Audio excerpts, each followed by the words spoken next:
ओम शांति। ब्रह्मा कुमार सूर्य भाई जी अपने क्लास में ये बताते हैं कि हम पूरे दिन में योग किस तरह से सेट कर सकते हैं, योग कैसे लगा सकते हैं, योग को कैसे बढ़ा सकते हैं।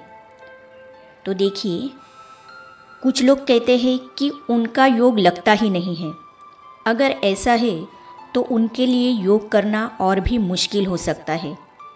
इसलिए कम से कम 5 घंटे योग करना चाहिए। बाबा तो कहते हैं 8 घंटा योग करो। तो हम कुछ समय तो बैठकर और कुछ कामकाज करते हुए भी ध्यान लगा सकते हैं।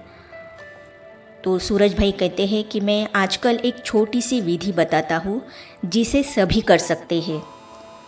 कई लोग योग करना तो चाहते हैं लेकिन फिर भी उनको योग करना बहुत कठिन लगता है। हालांकि योग करना वास्तव में बहुत सहज है। अगर मुस्लिम लोग दिन में 5 बार नमाज पढ़ सकते हैं और उसमें 10-10 मिनट देते हैं तो उन्हें भी समय तो निकालना पड़ता होगा। जो लोग नमाज के पक्के होते हैं वे ट्रेन में, प्लेटफॉर्म पर, बाज़ार में भी नमाज अदा कर लेते हैं। इसी तरह हमें भी अपने लिए एक नियम बनाना चाहिए। अगर नियम बनाएंगे तो एकाग्रता अच्छी होगी और स्थिति में भी सुधार आएगा। अगर आपके पास समय है तो नाश्ते से पहले या बाद में 10 मिनट योग के लिए बैठें। जो लोग काम पर जाते हैं वे काम से पहले घर में बैठकर योग कर सकते हैं। सुबह 6 बजे का समय योग के लिए बहुत अच्छा होता है। नाश्ते के बाद दोबारा और रात को सोने से पहले 10 मिनट ज़रूर बैठना चाहिए। हमें दिन भर का बोझ लेकर नहीं सोना चाहिए और न ही व्हाट्सएप देखते हुए सोना चाहिए। हमें सोचना चाहिए कि क्या कोई ऐसी बात है जो योग से भी ज़्यादा महत्वपूर्ण हो सकती है। योग के माध्यम से प्रभु मिलन संभव है और इससे हमें वरदान भी मिल सकते हैं। इसीलिए हमें सुबह अमृत वेले और शाम के समय और योग के लिए निश्चित समय तय करना चाहिए। दिन में आराम के बाद 10 मिनट योग करना बहुत लाभदायक होगा। अगर आप लगातार 1 हफ्ते तक ऐसा कर लेते हैं तो एकाग्रता बहुत अद्भुत हो जाएगी। उसके बाद आपको योग के लिए समय निकालना नहीं पड़ेगा, बल्कि योग खुद आपको खींचेगा। अगर आप चाहें तो इस समय को फ्लेक्सिबल भी कर सकते हैं, जिससे योग का समय फिक्स करने में मदद मिलेगी। लेकिन अगर थोड़ा बहुत आगे पीछे हो जाता है तो इसमें कोई दिक्कत नहीं है। उदाहरण के लिए सुबह 10 बजे का समय तय करें और बाकी काम उसी के अनुसार मैनेज करें। अगर समय में थोड़ा बदलाव हो जाए तो परेशान होने की ज़रूरत नहीं है।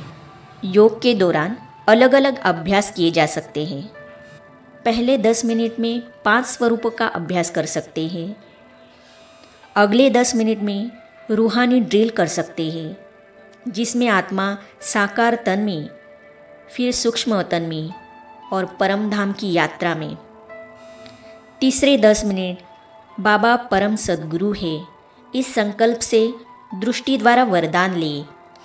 सूक्ष्म तन में बाबा ने स्वमान याद दिलाए, बाबा को शुक्रिया करे, बाबा से बातें करें। मन में कोई बोझ है तो उसे सुनाएं। ऐसे सूक्ष्मतन का अनुभव करें। चौथे 10 मिनट में बाबा से शांति और शक्तियों की अनुभूति करें। 5वीं 10 मिनट संसार को सकाश देना। इसे बैठकर या घूमकर भी कर सकते हैं।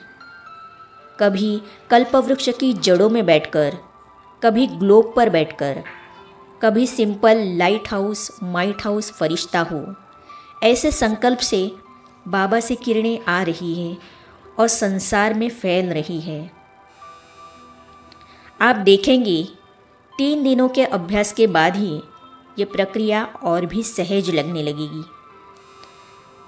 अगर ध्यान भटक गया तो मन को केंद्रित करें।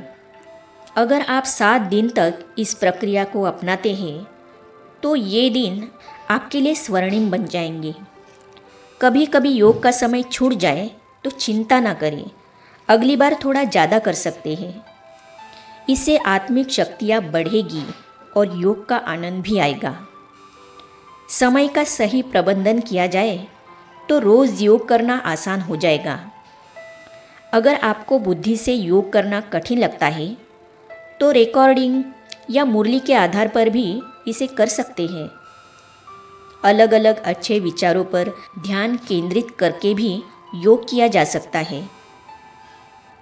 कई लोगों ने 10 मिनट से शुरुआत करके इसे आधे घंटे तक बढ़ाया, लेकिन हमें समझना होगा कि योग से बड़ी शक्ति चारों युगों में कोई नहीं। जब योग का सही अनुभव होगा तो मस्तक से लाइट निकलेगी और आँखों से प्रकाश फैलेगा। योग करने वाला व्यक्ति शक्तिशाली दिखने लगेगा और उसके चारों ओर एक अलग ऊर्जा महसूस होगी। अलग अलग अनुभव होते रहेंगे। इसीलिए योग को गंभीरता से करना ज़रूरी है। योग से मिलने वाली शक्ति अद्भुत होती है, इसीलिए इसे ज़रूर अपनाएं। ये प्रक्रिया सहज है, बस इसे नियमबद्ध करने की ज़रूरत है। 7 दिन का अभ्यास करें और खुद फर्क महसूस करें। योग से आत्मिक शक्ति बढ़ती है, जिससे जीवन के हर क्षेत्र में हमें लाभ मिलता है। इसीलिए इसे अपनी दिनचर्या का हिस्सा ज़रूर बनाएं। ओम शांति।